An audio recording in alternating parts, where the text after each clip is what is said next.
آپ کے کانٹا لگا، تکلیف ہوئی، اللہ کے لیے برداشت کیا، اس پہ آپ کا ایک گناہ معاف ہوگا، آپ کو ایک نیکی ملے گی، یہ کانٹا بھی لکھا جائے گا۔ یہ ساری کرنسیاں آپ کے ساتھ قبر میں اور میدان حشر میں ساتھ ساتھ شریک رہیں گی۔ یہ تو اس لیے تو قرآن کہتا ہے کہ دنیا میں جلد سے جلد صدقات و خیرات کرو، اپنے لیے جمع کرو۔ نبی صلی اللہ علیہ وسلم کی حدیث ہے، آپ صلی اللہ علیہ وسلم گھر تشریف لائے، امی عائشہ سے پوچھا کچھ کھانے کو ہے؟ تو انہوں نے عرض کیا یا رسول اللہ کہیں سے کوئی سری یا گوشت آیا تھا ہدیے کا، تو باقی تو سارا میں نے صدقہ کر دیا، یہ تھوڑا سا بچا ہے۔ تو آپ نے فرمایا جو صدقہ کر دیا وہ بچ گیا اور یہ ختم ہو جائے گا۔ بات آ رہی ہے سمجھ میں؟ اصل میں بچا وہ ہے جو صدقہ کر دیا، وہ قبر میں کام آئے گا، یہ تو ختم ہو جائے گا تھوڑی دیر میں۔ تو یہ دنیا حقیقت میں واقعی 2 ٹکے کی نہیں ہے۔ دوسری، اس دنیا میں ایک ٹیکنیکل فالٹ کیا ہے جس کی وجہ سے اس کی کوئی ویلیو ہی نہیں ہے اللہ کی نظر میں۔ وہ ٹیکنیکل فالٹ یہ ہے کہ جب اس کو آخرت سے کمپیئر کرتے ہیں نا، آخرت سے، تو آخرت میں جو نعمتیں ملنے والی ہیں اہل ایمان کو، اہل تقویٰ کو، جو اللہ پہ ایمان لانے والے لوگ ہیں، ان کو جو نعمتیں ملنے والی ہیں وہ نعمتیں اگر آپ میں اور میں اپنی آنکھوں سے دیکھ لیں تو ان نعمتوں کی ہماری نظر میں کوئی ویلیو نہیں رہے گی۔ جیسے رکشے والے کو بڑا فخر ہے، جوتے لٹکائے ہوئے ہیں نظر نہ لگ جائے، اور رکشہ لے کے یوں کر کے گھوم رہا ہے، اور چنچی میں پیچھے لوگ بٹھا دیے، گاڑی آگے سے اوپر اڑ جاتی ہے نا بعض دفعہ۔ لیاری میں گدھا گاڑی والوں گدھا گاڑی پر بڑا فخر ہوتا ہے بھائی۔ میں نے کئی دفعہ دیکھا کہ گدھے گاڑی پہ اتنا لوڈ ہے کہ گدھا ہوا میں معلق ہو گیا، ہوتا ہے کہ نہیں ہوتا؟ چنچیوں میں بھی دیکھا ہے، اتنا پیچھے پبلک بیٹھ گئی۔ ایک دفعہ ٹانگے میں ہم نے دیکھا، پنجاب میں ٹانگے پہ اتنے لوگ بٹھا دیے، ٹانگا اوپر، اور سنو ایک جگہ جہاز میں اتنے لوگ پیچھے بیٹھے، جہاز اوپر اٹھ گیا۔ اب کہاں بیٹھے یہ نہیں بتاؤں گا میں، یہ ایسے بدنظمی۔ تو اب آپ رکشے والے کو بڑا فخر ہے اپنے رکشے پر، آپ اسے کسی دن لینڈ کروزر کی سیٹ پہ بٹھاؤ، اور آٹومیٹک سسٹم، رکشے میں تو شیشے ہی نہیں ہوتے، کیا خیال ہے؟ شیشے ہی نہیں کہ بٹن دباؤ تو شیشہ اوپر جائے گا، بٹن دباؤ تو شیشہ نیچے آئے گا، ایسا کوئی سیٹ اپ ہی نہیں ہے، آٹومیٹک سسٹم ہے، اوپن ہوا ہے۔ لیکن اس کو بٹھا دو لینڈ کروزر میں، بٹن دباؤ شیشے خود بخود اوپر جا رہے ہیں، اور بڑی فیسلٹیز ہیں۔ آپ کو اگر ٹھنڈک زیادہ ہے، سیٹ کا ہیٹر آن ہو جائے گا آپ کا، ہے بھائی، سیٹ گرم ہو جائے گی، بٹن دبایا پیچھے ہو گئے، یہی ساری سہولتیں ہوتی ہیں نا، ایسے بڑے اسموتھ چل رہی ہے۔ تو وہ کہے گا یار اس لینڈ کروزر کے مقابلے میں میرے رکشہ کیا ہے، 2 ٹکے کا نہیں، کاش یہ ہوتا میرے پاس۔ حدیث میں آتا ہے رسول اللہ صلی اللہ علیہ وسلم نے فرمایا جس شخص کو جہنم میں سب سے آخر میں نکالا جائے گا اور اس کو سب سے کم درجے کی جنت ملے گی، تو اہل ایمان جو ہے نا، یہ ہمارا عقیدہ ہے، قرآن و سنت نے بیان کیا ہے کہ جو ایمان والے لوگ ہیں سزا کھانے کے بعد بالآخر وہ جہنم سے نکلیں گے۔ ایمان بہت بڑی نعمت ہے، خوب سمجھ لو۔ انسان عمل میں کتنا ہی خراب کیوں نہ ہو، لیکن جب تک وہ مومن ہے، ایک اللہ کا قائل، پیغمبر صلی اللہ علیہ وسلم کی ختم نبوت کا قائل، اسلام کو برحق سمجھتا ہے اور کلمے کو مانتا ہے، تو کیسا ہی برا عمل کرے سزا کھانے کے بعد بالآخر جہنم سے نکلے گا۔ اس پہ اللہ رسول نے بہت واضح طور پہ بتا دیا ہے کیوں نکلے گا، یہ بھی حدیث میں آتا ہے۔ حدیث میں آتا ہے کہ جب گناہگار مسلمان جنہوں نے زنا کیا، نمازیں چھوڑی، شرابیں پی، جب جہنم میں جلیں گے نا طویل عرصے تک، تو کافر ان سے کہے گا کہ تمہارے ایمان نے، تمہارے مسلمان ہونے نے تمہیں کوئی فائدہ نہیں پہنچایا، تم تو ہماری طرح ہی ہو، ہم بھی جل رہے ہیں تم بھی جل رہے ہو، تو ہم تو غیر مسلم تھے تم مسلم ہو، تو تمہارے مسلم ہونے کا شناختی کارڈ میں بس تم نے مسلمان لکھوا لیا تھا، تو فائدہ کیا ہوا؟ تم بھی وہی ہم بھی وہی، تو تم خدا کو مانتے تھے، اس سے تمہیں ملا کیا؟ نبی صلی اللہ علیہ وسلم نے فرمایا جب کافر مسلمان کو یہ طعنہ دے گا اللہ کو غیرت آئے گی، غضب آئے گا، اور اللہ کہے گا یہ کیسے ہو سکتا ہے کہ جو مجھے مانتے تھے، جو میرے حبیب صلی اللہ علیہ وسلم پر اور پیغمبروں پر ایمان رکھتے تھے، جو موسیٰ کو اللہ کا نبی مانتے، عیسیٰ کو اللہ کا نبی مانتے, ابراہیم کو اللہ کا خلیل مانتے, آدم کو اللہ کا نبی مانتے, محمد صلی اللہ علیہ وسلم کو اللہ کا نبی مانتے, قرآن کو میرا کلام مانتے, جو مانتے تھے نماز پڑھنی چاہیے پڑھتے نہیں تھے, جو مانتے تھے شراب نہیں پینی چاہیے پی رہے تھے لیکن مانتے تھے پینی نہیں چاہیے, اس کو اچھا نہیں قرار دیتے تھے. ایمان کسے کہتے ہیں؟ برائی کو برائی سمجھو آپ. جو مانتے تھے بھائی نشہ نہیں کرنا چاہیے, کرتے تھے, گنہگار سمجھتے تھے اپنے آپ کو. جو بد نظری کرتے تھے لیکن وہ مانتے تھے کہ یہ اچھا کام نہیں ہے. کافر کسے کہتے ہیں پتہ ہے؟ برائی کرتا ہے اور کہتے ہیں اس میں حرج کیا ہے, اس کو کافر کہتے ہیں. شراب پیتا ہے, بولتا ہے بھائی میں پیتا ہوں, تیرے کو کیا تکلیف ہے؟ پیتا ہوں تو کیا ہے, اس میں کیا خرابی ہے؟ یہ تو مولویوں نے بولا ہوا ہے کہ نہیں پیو نہیں پیو. اسے کیا کہتے ہیں؟ یہ مسلمان ہے کافر ہے؟ بول لو نا یار, کیا ہو گیا یار.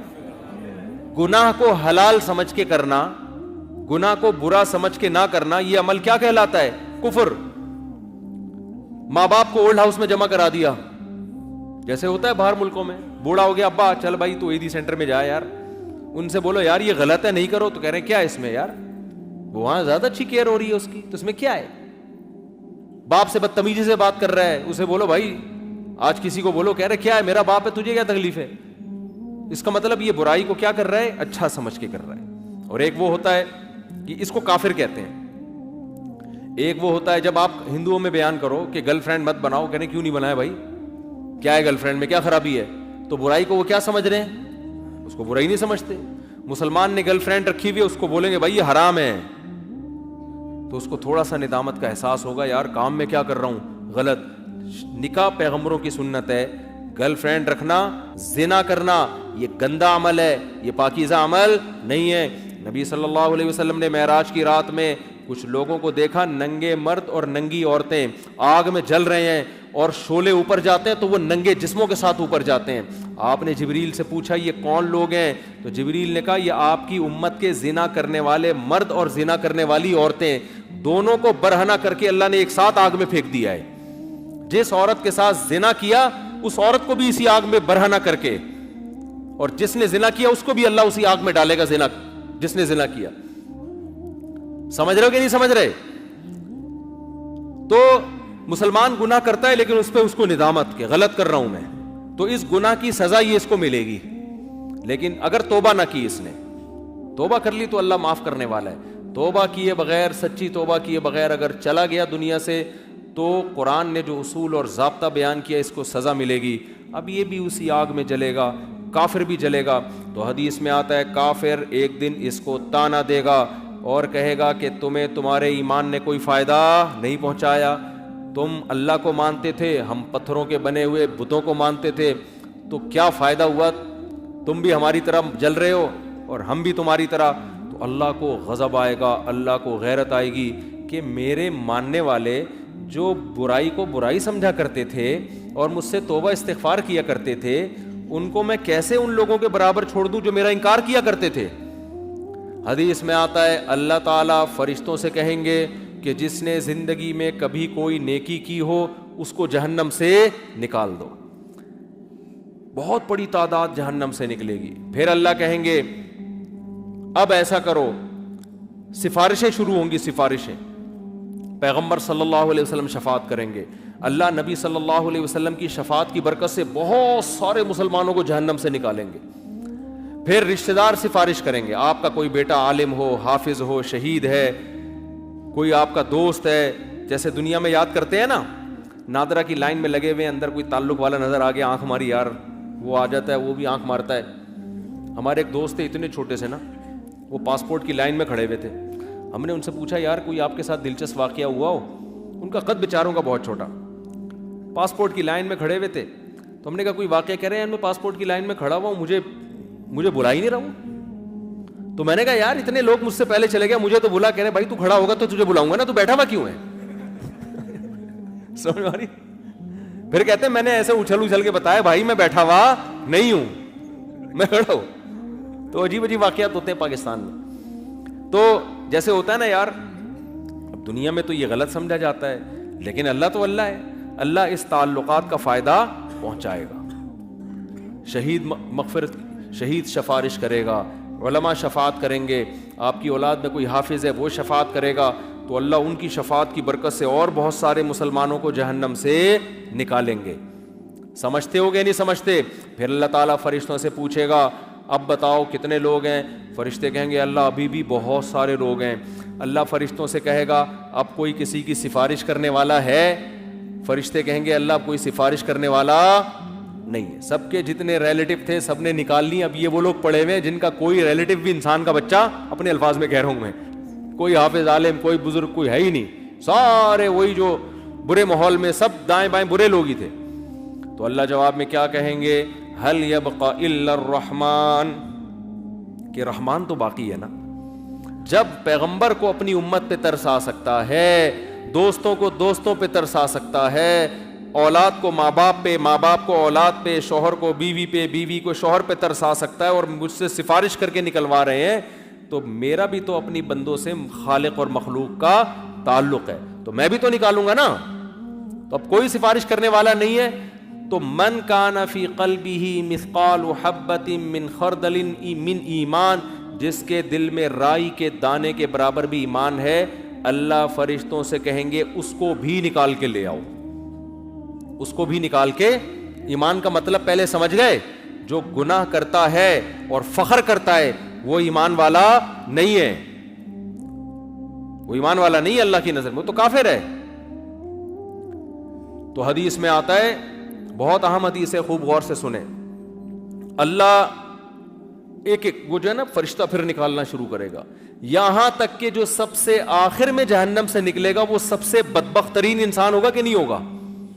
سب سے زیادہ اس کے اعمال کالے تھے, صرف ایک ایمان کی دولت لے کر گیا وہ. تو نبی صلی اللہ علیہ وسلم نے فرمایا کہ جب اللہ تعالیٰ اس کو نکالیں گے, اس حدیث کے راوی ہے عبداللہ ابن مسعود رضی اللہ تعالیٰ عنہ. حضرت عبداللہ بن مسعود کا حلقہ کوفہ میں لگا ہوا ہے, شاگرد بیٹھے ہوئے ہیں, حضرت عبداللہ بن مسعود ان کو یہ حدیث سنا رہے ہیں کہ اللہ تعالیٰ جب اس آخری فرد کو نکالیں گے نا, سب سے لاسٹ میں نکلے گا وہ, پتہ نہیں کیا ہوگا وہ, آپ خود سوچ لو گا وہ. تو وہ کہے گا کہ میرا رخ اس جہنم سے پھیر دیا جائے, اس سے نفرت ہوگی آگ سے, اللہ اس کا رخ پھیریں گے. پھر اللہ اس سے کہیں گے بتا تو کیا چاہتا ہے, بتا تو کیا چاہتا ہے. حدیث میں آتا ہے کہ جس طرف رخ کرے گا نا اس طرف جنت ہوگی. تو وہ اللہ سے کہے گا کہ اے اللہ, یہ جو اتنی خوشنما جنت جس کے بارے میں قرآن کہتا ہے ما لا عین رأت ولا اذن سمعت ولا خطر علی قلب بشر, ایسی نعمتیں میں نے اپنے بندوں کے لیے تیار کر کے رکھی ہیں جو نہ کسی آنکھ نے دیکھی, نہ ان کی حقیقت کسی کان نے سنی, نہ ان کا تصور کبھی کسی دل میں گزرا ہے. آپ عیاشی کا تصور کرو نا, آپ کا تصور جہاں جا کے ختم ہوگا نا, جنت اس سے بھی اوپر کی چیز ہے. یہ اتنی حسین جنت ہے کیوں؟ میں اس کی ایک مثال دیتا ہوں. کراچی میں سیٹھ عابد ہوا کرتے تھے نا کسی زمانے میں, یاد ہے؟ کیونکہ میں یہ مثال 10-15 سال سے دے رہا ہوں, اس وقت سیٹھ عابد بہت بڑا سیٹھ تھا وہ, ملک ریاض. فرض کر لو ملک ریاض نے آپ کی دعوت کی, ملک ریاض نے آپ کی دعوت کی, رکشے والے کی دعوت کی, فرض کر لو, آپ کی نہیں, آپ تو پیسے والے لوگ ہو, رکشے والے کی دعوت. جتنے بھی گلستان جوہر کے رکشے والے تھے, ملک ریاض نے بولا آ جاؤ یار میرا بیٹے کا ولیمہ, تم بھی آ جاؤ. چلے گا بھائی, آپ گئے یار, ملک ریاض کی دعوت ہے یار, ولیمے کی ہے, بڑا VIP حساب کتاب ہوگا, پہلے سوپ پیش کیا جائے گا, اس کے بعد پھر جناب بکرے کی چانپیں آئیں گی, پھر چکن آئے گا, پھر جناب بریانی آئے گی, پھر یہ ہوگا, پھر یہ ہوگا, پھر رقص و سرور کی محفل ہوگی, اور یہ جناب کیونکہ اسلامی کنٹری ہے ورنہ ہم کہتے پینا پلانا بھی ہوگا. خیر تو وہ تو نہیں ہوگا انشاءاللہ, لیکن ایک بات ہے, بڑا ایک تصور ہوگا نا آپ کے دماغ میں. آپ گئے, دیکھا دال چاول رکھے ہوئے, وہاں کیا رکھا ہوا ہے؟ ریاض ملک ریاض کی ولیمے میں گئے, اس کے بیٹے کا ولیمہ تھا. اس کا ولیمہ تو اب نہیں کہہ سکتا, ان کی بیگم ایسا نہ ہو پکڑ کے مجھے کٹائی لگا دیں کہ تو میرے میاں کی دوبارہ شادی کرا رہا ہے, بیٹے کا ولیمہ. تو آپ گئے, دال چاول رکھے ہوئے, آپ نے کہا یار یہ کیا ہے یار, ملک ریاض کا کے بیٹے کا ولیمہ ہے سر, یہ آپ نے کیا انتظام کیا ہے؟ وہ کہے یار تمہیں تو گھر میں یہ بھی نہیں ملتا تھا, کھچڑی کھاتے تھے ہیں بھائی. اور اگر کبھی دال چاول ملے تو خالی میں نے تو رائتے کا اور اچار کا انتظام بھی کیا ہوا ہے, پیو کھاؤ اور پتلی گلی سے نکلو. اس کے بعد کبھی ملک ریاض کا تبصرہ آپ کے سامنے آئے, بڑا سیٹ ہے, آپ بولے لعنت بھیجو یار, آپ بولو گے کہ نہیں؟ ابے بڑا کہاں سے آ گیا, 2 ٹکے کا آدمی نہیں ہے, یہی بولو گے نا, کیا خیال ہے؟ لیکن ملک ریاض میں اگر غیرت ہوگی تو یہ تانا سننا پسند کرے گا. وہ کہے گا کہ یار جب میں دعوت کر رہا ہوں نا ان کی, ایسا کھلاؤ کہ پبلک جب جائیں, بلوچ لوگ جائیں, کوئٹہ والے جائیں, واپس آ کے بولیں بھائی ہم تو سمجھ رہے تھے یہ ہوگا, اس سے 10 گنا زیادہ ہوا ہے. یار بندہ واقعی سیٹ ہو تو ایسا ہو یار, اگر غیرت ہوگی اس میں. کوئی بھی مالدار آدمی کنجوسی کا تانا برداشت نہیں کرتا. جو بغیرت ہوتا ہے نا اس کو کنجوسی کے لفظ بڑا اچھا لگتا ہے. جب لوگ کہتے ہیں نا کم وقت 1 روپیہ جیب سے نہیں نکلتا, وہ کہتے ہیں شکریہ آپ کا, بہت بہت نوازش آپ, اپنا خیال رکھیے گا. وہ ایک چور کو پکڑا گیا, عدالت میں لایا گیا نا, تو جج نے اس چور کو ڈانٹا, بولا تو نے اس کم وقت ایسی صفائی سے چوری کی ہے نا کہ کسی کو کانوں کان خبر نہیں ہوئی, اور اتنا مال تو نے چوری کیا. وہ کہتا ہے شکریہ سر, آپ نے میرے فن کی تعریف کی, پہلے آدمی ہیں, ورنہ تو سب مجھے برا بلا کہتے ہیں. وہ سمجھ رہا ہے کم وقت کہ اس کی تعریف ہو رہی ہے. تو کنجوس سیٹ کی جب آپ تعریف کریں گے نا تو وہ تو خوش ہوتا ہے, غیرت والا آدمی کنجوسی کے تانے پہ خوش نہیں ہوتا. میں کبھی دعوت میں چلے جاؤں, ہمارے کوئٹہ کے پٹھان بھائیوں یا پشاور, جان چھڑانا مشکل ہو جاتا ہے. وہ کہتے ہیں کھاؤ مفتی صاحب, یہ کھائے گا تمہارا باپ بھی کھائے گا یہ. میں کہتا ہوں بھائی میں نہیں کھا سکتا. بولیں گے لوگ کیا بولے گا یار, مفتی صاحب آیا اس کو تم نے کھلائے بغیر بھیج دیا. مجھے یاد ہے گاؤں میں میرا جانا ہوا, کے پی کے میں ایک گاؤں میں نا, تو ہماری وہاں یوں سمجھ لے کہ تبلیغ میں گویا تشکیل تھی ہماری, تو ہمیں دہی کی ضرورت تھی. میں گیا کہیں دہی لینے کے لیے, تو ہمارے سر پہ ٹوپیاں اور ایسے شلوار قمیض, تو گاؤں کا بچہ پورا دہی کا نا ایک جگ لے کے آ گیا. میں نے کہا یار یہ پیسے لو اس کے. کہہ رہا نہیں پیسے نہیں, اکرام ہے, تبلیغ والے اکرام ہے. میں نے کہا بھائی تم پیسے لو, فری میں نہیں. کہہ رہا نہیں, بہت زور لگایا, کہہ رہا نہیں. پھر مجھے کہتا اگر میں نے اس کے پیسے لے لیے, یہ جو دوسرا بچہ ہے نا, جب ہم بڑے ہو جائیں گے نا یہ تانا دے گا, ہمارے اس کے بچے ہمارے بچوں کو تانا دے گا ان کا باپ دہی بیچتا تھا تبلیغ والوں کو. اڑے میں نے کہا اتنی دور کی سوچ رہا ہے بھائی تو.